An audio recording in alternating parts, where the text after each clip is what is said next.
There's some other evidences that a lot of people treat as if they are, and they are, a lot of them are kind of, like you said, conspiracy theory, but we know that where there's smoke, there's often fire, and when we take this revelation in account with all the other information that we have, we start to see why Freddie Crystal showed up in Kanab, why we have the Three Lakes, why we have the map rocks, why we have the McConkey Ranch petroglyph plant panels that look like aliens from outer space, or Aztec warriors, Roman kings. or Roman kings.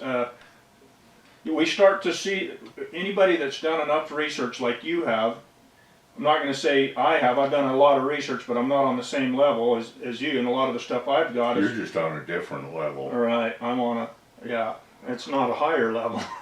I'll decide. It's another dimension is what it is. Okay. But we start to see that these other stories, rumors, traditions, the underground cities in the Grand Canyon, a lot of these things that scientists or a lot of people will say is a hoax. All of a sudden, some of these things start to make sense as to why these people were coming back to traditional lands, or why did the Aztecs go back, or why did the Spanish retrace supposedly how did they get their information and retrace all the way into what's now the central United States, looking for this famed city of gold?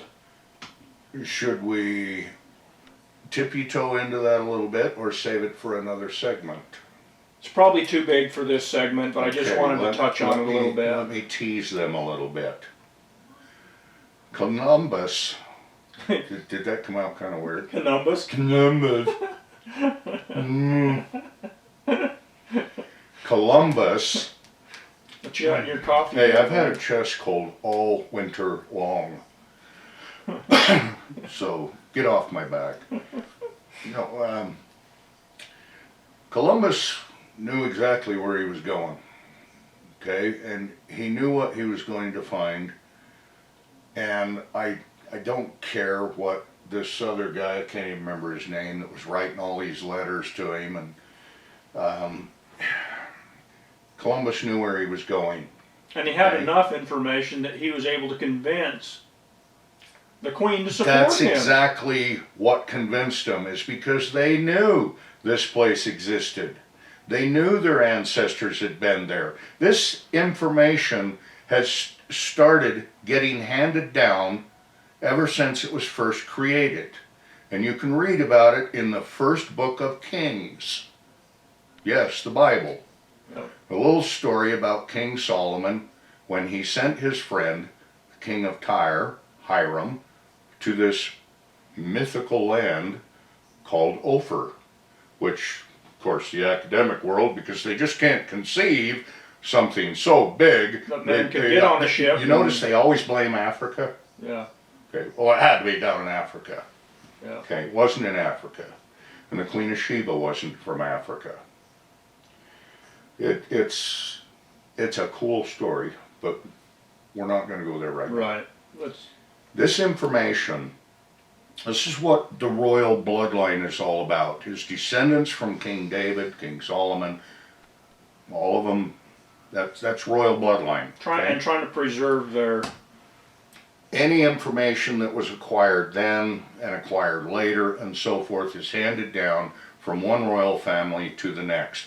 Next thing you know, instead of brothers and sisters and cousins, you got fifth cousins 3 times removed ruling over Wales, whereas you might have the, several times removed cousin ruling over Germany, okay? Right. The information gets scattered, and next thing you know, these guys aren't getting what they feel is their fair share, and these guys aren't getting what they're getting, so one of them goes up and pulls all the information out of the Imperial Library of Constantinople and then lights it on fire and stands around like this going oh gee, God, it all got lost, it's all burned up, so you guys don't worry about it, it's all gone. And same thing I think happened with the library at what's called Alexandria. The Library of Okay. Alexandria. It's a control thing. Yeah.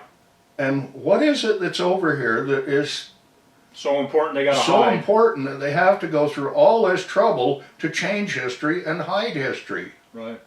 We're in another segment. We're going to talk about all the people that came here and the evidences of those people coming here. That different civilizations, whether it be the British, the Welsh, the some of the Syrians. I lean towards the Israelites. Welsh because they're my ancestors. Right. Right. And then talk also about the quote unquote the Iberian Peninsula, the Bering Strait, and all that theory. What we have today with DNA techniques is we have the absolute ability to prove exactly what's happened and how it's happened, but science and scientists refuse to go there because they have just enough of a picture of what happened that does not correspond to their theory of history. It painted such a beautiful picture that they couldn't possibly conceive it, and so they threw their hands in the air and said, well, we're back to the bones. Yep. Yep. They couldn't conceive that man had the technology, the ability, the fearlessness to jump on boats thousands of years before Columbus and sail across the ocean. But there's plenty of evidence both in history and on the ground in these stories, traditions. The petroglyphs have a lot of information if it's interpreted correctly that gives a lot of clues. We have records of hieroglyphics of different languages, some known that tie to the old world and some unique and of themselves that are unknown. And of course scientists will just say it's a hoax rather than confront the obvious implications of what that means. I was watching a recent video. I watch YouTube videos too, and I was watching a recent video that talked about a DNA study that was done on some indigenous white people that were from the islands, white islanders. Racist. Yeah, and how when they did their DNA studies, they were shown to be from over in Asia, or shown to be no, they were Assyrians from the Assyria area. And so when we really look at different studies and stuff, it verifies some of these traditions that are had among the natives here in America, as well as what few records we have, and it all seems to come together into this melting pot. Well, one of the reasons, and we talked about this earlier, but one of the reasons that we seem to, get off track and go It's over easy this to go onto a topic and this tangent. topic and over here. I'm telling you, it's absolutely unbelievable, but all of it is connected. Ties together. If you want to understand the Spanish, you need to understand the Aztecs. If you want to understand the Aztecs, you got to understand the Puebloans. You want to understand the Puebloans, you need to understand the Anasazi. If you want to understand the Anasazi, you need to understand there's no such thing as a Fremont. Yep, I agree with you there. I think it was the city people and the country people. You gotta understand the true nature of the history of this continent, regardless of where the source material came from. Right. You have to look at all possible source material. I don't care how unpopular it is with you. I don't care whether you believe it or not. If it's a story about this continent professed by any group out there, you need to look at it. Yep. Because the only way you're ever going to know the truth is if you try, without an agenda, to prove or disprove. Right. Yep. And you'd be surprised what comes up ringing very loudly as truth. Yep. Yep. We have and archaeological evidences show that these individual people, tribes, nations, groups, whatever, indigenous people traded all up and down and amongst themselves, and when they do excavations and stuff, they find these evidences, and a lot of times they'll set them aside and won't include them in their studies because they don't know, they can't justify it, the rationale behind it, without admitting that they were highly connected, and probably a lot of them from the same groups of people. I'm gonna take a little leap of faith here. 10 years ago, probably more like 5, Oak Island. I said it then, I'll say it again, because now I can say it. They're going to find evidence of Roman culture. They've been there, okay? Yep. I'm gonna tell you right now, eventually, they're gonna come up with something that shows that either, because I don't know that they're gonna be able to determine which is which, Welsh or Britain, or Britons, okay? And the reason for this, the reason they find so many different things at Oak Island, it was a stopping point. Right. It was a port. It was a cache location. Pull in, unload your boats, cache it. Yes, there's something at Oak Island. Sure. And there's probably still something under that island. There's probably more somethings there than they even have any history And a of. lot of it's been moved and Right. taken where it was intended to go. That was Right. just the stopping point. Yeah. I And wish they'd pay attention to the Southern if Cross you had, yes, if you and go in had, that direction. if you wanted to prevent somebody from finding what you hid, wouldn't you make a big, huge disturbance in one spot that made it look like there was a money pit, and then bury it, take it 100 feet down, and then maybe put something there, but maybe not. But maybe the real treasure was right off the coast in 6 feet of sand, where you could come back and load it or unload it in a few hours, rather than Maybe. just throwing that out there. I think there's things that are, I think that when they, depending on what their purpose for it was, if that wasn't not supposed to be a permanent location, they're not going to go through the amount of work that they did there. Well, I think the reason that they went to the amount of work that they did there, you know, the show basically dried up 5 years ago, and it stayed dry for a few years.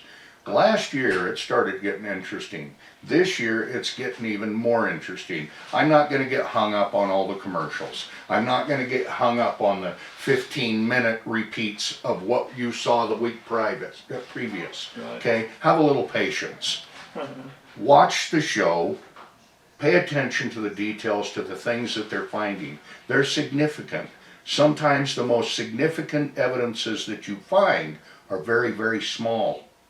Okay? Right. And that's why I tune into the show, because I like what they're finding. Yeah. They're uncovering an untold history. It's And an they're- awesome show. And they're meticulously documenting everything, which is Uh-huh. unlike your average treasure hunt. You know, all the skeptics that I go and read on their Facebook page and whatever, you know, come on, I challenge any one of you, to explain some of the things that they found. Away some of the things that were found in different areas, yeah. You know, like the spear that they found, you know, and one guy pops up and said something about carp spearing, you know. Yeah, okay. Yeah, you know, you'll find a lot of those down by the north end of Utah Lake in one of these days. One of my favorite ones on the show recently was the little lead cross that they found, that just, Yeah, through research, they just happened to find it on a wall back in, I don't remember whether it was France or Spain or where it was, of the Yeah. Knights Templar. yeah, I can't remember the exact location either, but it's where They the had Knights a Templars were held very accurate, captive. a very accurate depiction of that same cross. But what's interesting to me is I know of a cross that's not exactly that. There has some similar features on it. It was not lead, it was copper, that was found in southern Utah in a excavation. And I won't mention where, but I was on the excavation when they found it. And they found some copper bells, they found some... Well, that must have been a Spaniard carrying his family heirloom around and he dropped it. Like the Spaniard that brought his family's heirloom armor, scale armor, and he lost it. You know, he I don't know the couldn't, he Spanish couldn't had afford scale the on it. higher end mesh armor, you know, Right. and you know keep up with the Chainmail boys. or whatever. So he didn't get the girls, Yeah. you know, because he wasn't up to date. But you know, God, those poor Spaniards. Yeah, everything was attributed to him. But I was on that dig, by the way, where we found that copper cross and the copper bells. And, I recall another dig. that you were never on. that never entered into any record whatsoever because, for whatever reason, it didn't fit with the narrative Mhm. of what they were doing. I recall. Either that, or they were concerned that there was going to be mass looting by the local townspeople that were in the Oh area. shit! Sorry, got a cold going.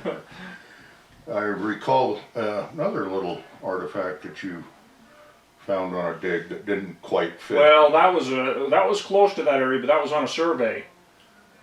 One of the things that we did on our off days when we were supposedly having a break was we would go. We had projects for the state of Utah and the state of Arizona that facilitated universities or other studies, or for the BLM or Forest Service information. We would go out to these areas and we would survey. It's archaeological surveying where we're looking for evidences of locations, civilizations. We're looking for petroglyphs, any kind of art panels, rock structures, kivas, pit houses. Kind of like Cortez when he went in and started looking at all the records and trying to find where he needed to destroy it. Well, not quite that, but that Okay. detailed. But we would split out and we would mark off areas on the map, and it was rough surveying. Well, on one of these surveys, I found a ball that I thought at first was made out of obsidian because it was actually like almost grayish white, light colored obsidian, but it had a black tinge to it. And it was a perfectly round ball, and it had all these strange carvings. I call them hieroglyphics carved in there. They didn't like that term, hieroglyphics, you know. And while we were surveying, I found that on a piece on the ground in an area that was a village area. And the lady that was over, I'm not going to mention her name, but there was a professor and then a lady who's a well-known professor. She's a professor too, and her husband was actually a tribe. She was married to a tribe leader, which was convenient because anytime they needed to do something, they had to go to this tribe to get permission. So she just knock on her husband's door or office door and say, "Hey, honey, no, I'm being facetious." But anyway, I picked this up and I showed it to Doc and to this lady who was in charge of the surveying. And they looked at it, they scratched their heads, they looked at it, and if I'd have been smart, I'd have just put it in if I knew then what I know now, I would have just put it in my pocket and not said a thing. Because rather than entering it into the survey, which is meticulously, it was on graph paper, they had all the little features and things we found on this piece of graph paper, and rather than marking that on there with a little X or a little circle or whatever, they didn't enter it into the expedition information. And I asked him, I says, "Well, why didn't we do this?" I said, "This is part of the survey." "Well, it's out of context." "How's it out of context?" "Well, it probably came from a later thing, or as a medicine man, or a gaming piece, or something, but we don't really know what it is, so we're not going to put it in there and confuse people." And I said, well, I was upset because I said, if we take enough of this unusual information out of the picture, we will never get to a point where we see the big picture. They could have called it a Fremont. Yeah. But it was very interesting. It was the closest thing I could call it was. You're going to use that word, aren't you? No, I'm not. I'm not going to use the offensive Egyptian term that Dan always gets chapped about. But it had hieroglyphics on there, unknown writings on there, and lines, like a cartouche or to me it had a message on there. I don't know what that message was. I wish I'd have taken. I didn't have even a camera with me at that time. We didn't have cell phones and cameras in our phones. And so what happened to this little ball? Well, it sat on the desk of the professor in charge of all of southern Utah, sat on his desk until he died.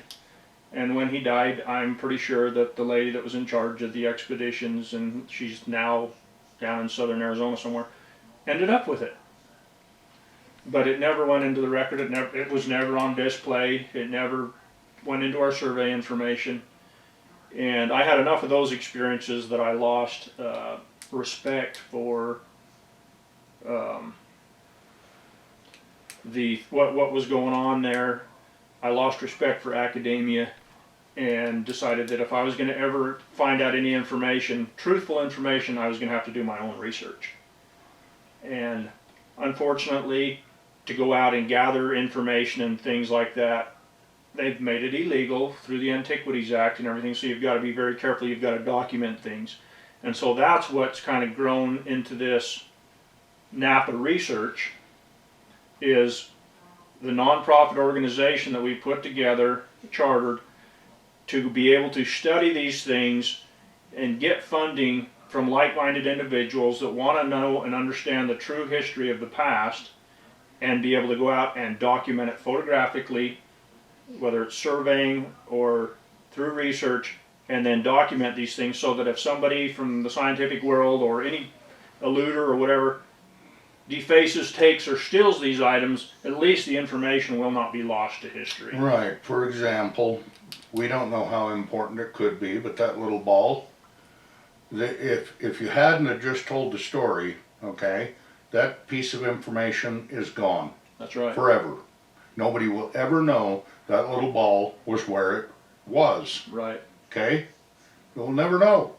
What was interesting about that ball is they determined that it was actually on smoky quartz. It was what? On quartz. It was a really highly refined piece of smoky quartz, which you One of don't these really days you find in gotta that take area. me and show me exactly where you got it, because I'm pretty familiar with the area. You've been there many times. It's not very far from the area where all the Glyphs. petroglyphs are on the ground. Yeah, and I said, someone asked me one day when he took me there, he says, "What do you think this is all about?" And I says, "Well, I don't know, perhaps information to tell you where you can get better banking or something, but I says, but I do know that this one over here says there's some ruins up on the hill here." And he went, "Which hill?" And I said, "Well, this hill." Boy, they took off like like a bat out of hell. Went up there and started looking up. Sure enough, there was ruins up there. Right. Well, I'm sure that this little ball was associated with that. That is an informational map. Is that the one where the skull was just under the surface and somebody stumbled across it one day? And Not very far from there. yeah, and then we covered it back up. Right. It's coming out of the wash. Yeah. Yeah. Yeah. There's a lot of kivas.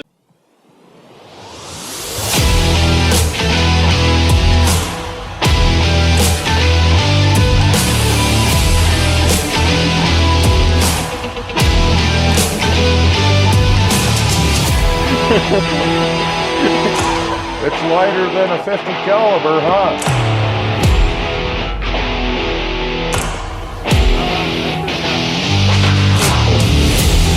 A little more awkward though.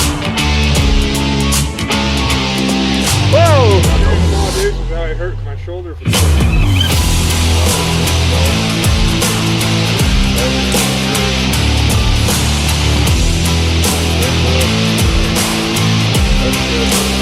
No, wait, let's put it over there.